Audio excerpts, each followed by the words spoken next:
Você sabe como um átomo atende um telefone? Ele diz: próton. Bom dia, esse menino. Bom dia, dona moça. E é com essa piada super sem graça que a gente inicia a nossa aula de hoje. Essa piada foi ruim mesmo, né? Mas não tem jeito não, eu só conto piada ruim. Não tem jeito não.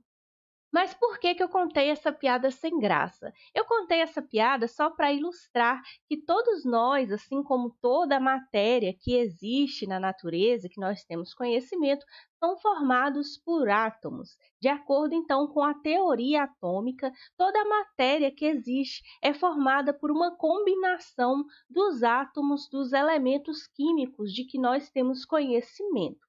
Esses elementos, então, esses átomos, eles se combinam formando moléculas, e é isso que a gente vai estudar nesse módulo. Hoje a gente começa a estudar as bases moleculares da vida. Esse conteúdo você vai encontrar aí pelos livros didáticos como bioquímica, bioquímica celular, bioquímica da célula ou bases moleculares da vida. Mas de uma maneira geral, é um conteúdo que trata das moléculas e das substâncias que formam os seres vivos. Bom, mas aí, como eu disse a vocês, toda a matéria, pelo menos toda a matéria de que nós temos conhecimento, talvez existam outras aí, outros planetas com outras formações, mas a que nós temos conhecimento são formadas por átomos. Aqui a gente tem um exemplo de uma gota d'água. Essa gota d'água vai ser formada por moléculas e essas moléculas, por sua vez, são formadas por átomos. Então, se a gente pegar qualquer gota d'água, a gente vai ver essas moléculas aí nessa gota d'água, que é formado por dois átomos de hidrogênio e um átomo de oxigênio, formando o famoso H2O, né? A famosa água. Só que esses átomos, eles têm uma versatilidade, eles têm uma capacidade de fazer diferentes combinações entre si, formando diferentes moléculas. Nesse nosso exemplo aqui, se eu pegar essa mesma molécula de água e juntar com mais um átomo, eu vou ter uma molécula completamente diferente, que é o H2O2, ou peróxido de hidrogênio, ou a famosa água oxigenada. Então, esses átomos eles têm essa versatilidade de se combinar e formar diferentes moléculas. Agora, na matéria viva, existem alguns elementos que estão presentes em proporção maior do que na matéria não viva. E que elementos são esses, então? Que elementos são esses que estão em maior proporção na matéria viva do que na matéria não viva? Esses elementos são, então, o carbono, o hidrogênio, o oxigênio, nitrogênio, o fósforo e o enxofre. São esses, então, os elementos que estão em maior proporção na matéria viva. E aí a gente pega as iniciais ou os símbolos de cada um desses elementos aqui e faz a sigla que a gente chama de CHOMPS, os famosos CHOMPS. Não foi eu que inventei essa sigla, tá? Isso é quase que um lugar comum na biologia, que é para facilitar a gente se lembrar quais são os elementos que estão em maior proporção na matéria viva. Então, é só a gente se lembrar. CHOMPS: carbono, hidrogênio, oxigênio, nitrogênio, fósforo e enxofre. Logicamente, né, existem outros elementos químicos na matéria viva, assim como na matéria não viva. Só que esses aqui, esses seis aqui, compõem 98% da massa das moléculas orgânicas, são esses aqui, os CHOMPs.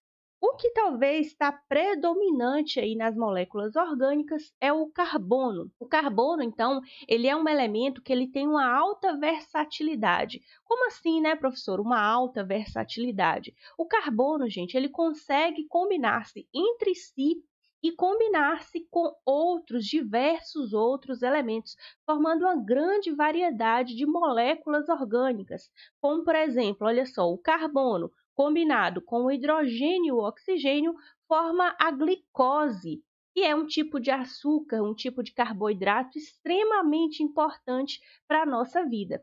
Mas, se a gente combinar o carbono com o hidrogênio, com átomos de hidrogênio aqui, a gente pode formar também o metano, o gás metano, que muitos mamíferos produzem durante a digestão, esse gás metano aqui. Agora, esses elementos, tanto o carbono como o hidrogênio, o oxigênio e todos aqueles elementos que a gente viu, eles vão se combinar, formando substâncias que estão presentes em todos os seres vivos. Que substâncias são essas? Essas substâncias são a água, os minerais, os carboidratos ou hidratos de carbono ou glicídios ou açúcares, os lipídios, também chamados de óleos ou gorduras, as proteínas representadas aqui por esse ovo e os ácidos nucleicos, que são o RNA e o DNA. Além desses, a gente tem ainda as vitaminas, que são substâncias reguladoras, que alguns autores vão dizer que elas não se encaixam em uma classe só de substâncias, mas que a gente também vai estudar as vitaminas nesse módulo, ok? A gente vai estudar então todas essas substâncias e as vitaminas. Então, todo ser vivo, todo e qualquer ser vivo, se eu pegar um pedaço de uma planta lá da Groenlândia, sei lá, e examinar o pedaço dessa planta, eu vou encontrar essas substâncias aqui, em maior ou em menor quantidade, mas eu vou encontrar todas essas substâncias aqui. E eu vou classificar essas substâncias em orgânicas e inorgânicas. Inorgânicas são essas aqui, ó, a água e os sais minerais. Essas substâncias inorgânicas, elas são substâncias mais simples, geralmente formadas por moléculas menores e que são encontradas facilmente fora dos seres vivos. Já as orgânicas são essas aqui, essas sim já são moléculas mais complexas, moléculas maiores, geralmente formadas por grandes fileiras ou grandes cadeias de carbono. Ok? Então, eu tenho essa diferenciação aí entre substâncias inorgânicas e orgânicas, ok? Agora, talvez vocês possam estar se perguntando, professora, mas nesse instante você estava falando um negócio de chomps, agora você já vem falando de substância, que todos eles são encontrados em seres vivos, eu não estou entendendo mais nada. Gente, olha só, às vezes os alunos eles fazem essa confusão, eles confundem elementos com substâncias. Os chomps que eu falei, né, que a gente usa essa sigla chomps, que na verdade é o carbono, hidrogênio, oxigênio, nitrogênio, fósforo e enxofre, são os elementos encontrados em todo e qualquer ser vivo. Existem outros elementos que também são encontrados nos seres vivos, só que esses aqui, ó, representam 98% da nossa constituição, da constituição de nós seres vivos, tá? Então, esses aqui são os elementos.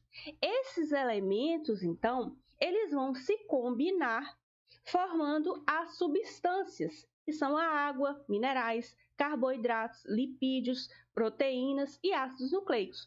Por exemplo, se eu combinar o carbono, hidrogênio e oxigênio aqui, várias cadeias de carbono, algumas cadeias de hidrogênio e algumas cadeias de oxigênio, eu vou ter um tipo de carboidrato que é a glicose.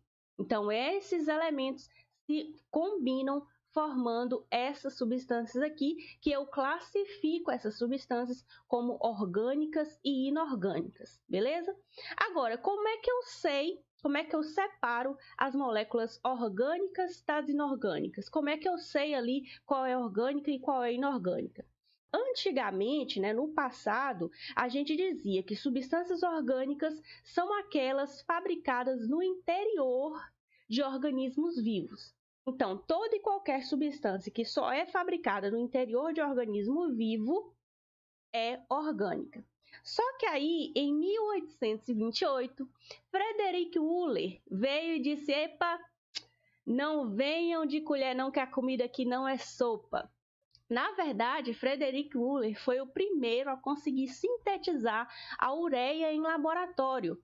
E a ureia era até então classificada como uma substância orgânica, por conta, né, que ela só seria fabricada no interior de organismos vivos, ela era classificada como orgânica. Mas aí esse senhor aqui conseguiu fabricar a ureia em laboratório. E aí, como é que a gente faz, né? Como é que a gente divide agora essas substâncias? Então, essa teoria de que substâncias orgânicas só seriam fabricadas no interior de organismos vivos caiu por terra. E hoje, né, modernamente, a gente diz que substâncias orgânicas são aquelas que têm grandes cadeias de carbono. Agora, para nós da biologia, não para a química, né? Para a química é uma outra história, mas para nós da biologia, a gente pode pensar o seguinte: substâncias orgânicas são aquelas encontradas somente em seres vivos. Por exemplo, um carboidrato. Você encontra um carboidrato num ser não vivo? Você encontra um carboidrato numa pedra, por exemplo? Não, né? Também não encontra proteína. Também muito difícil vai encontrar lipídio numa pedra. Então, essas substâncias a gente classifica como orgânicas. Já aquelas que podem ser encontradas tanto em seres vivos como em seres não vivos, a gente pode dizer que elas são inorgânicas. Por exemplo, a água. A água pode ser encontrada em seres não vivos, mas também pode ser encontrada em seres vivos. Então, a gente classifica ela como inorgânica, ok?